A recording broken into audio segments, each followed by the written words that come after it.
હવે ફેબ્રુઆરી મહિનાની આજે 10 તારીખ જેવું થયું છે અને હવે તમને કહું થોડી ઘણી ગરમીની શરૂઆત થઈ ગઈ છે. સરસ મજાની શેલ હાલી જાય છે. નદીમાં નાહવાની આવે બહુ મજા તમને કહું.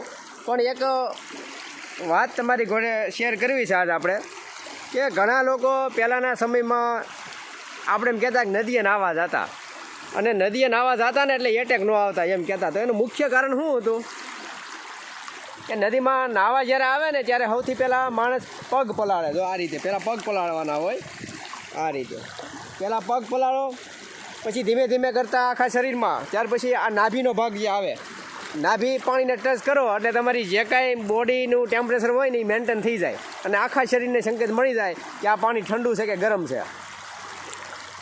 બાથરૂમમાં વધારે એટેક આવે એનું મુખ્ય કારણ એક જ હોય કે અતિ ઠંડુ પાણી તમે નાહવા જાઓ ને બાથરૂમમાં એટલે પરબારું માથા ઉપર નાખો. માથા ઉપર નાખો ને એટલે તમારું જે કાંઈ હોય ને સીધો સમકારો થાય અને તમારી જે કાંઈ આ નસોની અંદર લોહી દોડતું હોય ને એ નસો થઈ જાય હાકડી ઠંડા પાણીના હિસાબે.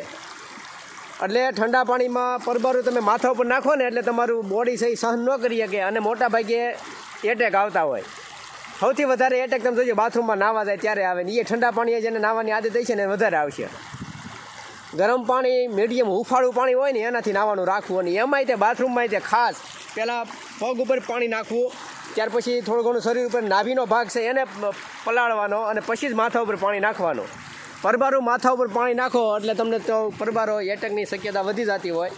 જોવા સરસ મજાનું અત્યારે પાણી હાલ્યું જાય છે એટલે આમાં આપણે નાહવાના સહી. એટલે વહેતા પાણીમાં નાહવાની એક આ પરંપરા એ હતી કે ભાઈ પહેલાં જાઓ એટલે પગ પડલે, ત્યાર પછી તમારો કમરનો ભાગ, ત્યાર પછી નાભીનો ભાગ પડલે અને પછી આપણે આખી ડૂબકી લગાવતા અને એ સિસ્ટમ હતી. કારણ કે પહેલાં પાણીમાં જાઓ હાલીને ડૂબકી લાગેલી જગ્યાએ જાઓ ત્યાં લગીમાં તમારા પગ ભીના થઈ જાય, નાભીનો ભાગ ભીનો થઈ જાય અને ત્યાર પછી જ નાહવાની તમને કહું શરૂઆત કરતા હોય છે. એટલે સરસ મજાનું શેલના કાંઠે જો અત્યારે પાણી હાલ્યું જાય છે ને આપણે નાહવા માટે સ્પેશિયલ આવ્યા છે.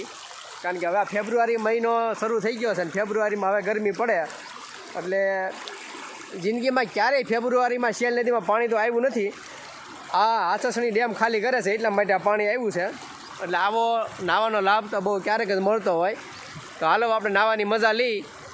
એટલે અમે કીધું ખાસ આ વિડીયો સારો લાગ્યો હોય તો દરેક લોકો સુધી શેર કરજો કે લોકોને એટેક શું કામ વધારે આવે છે.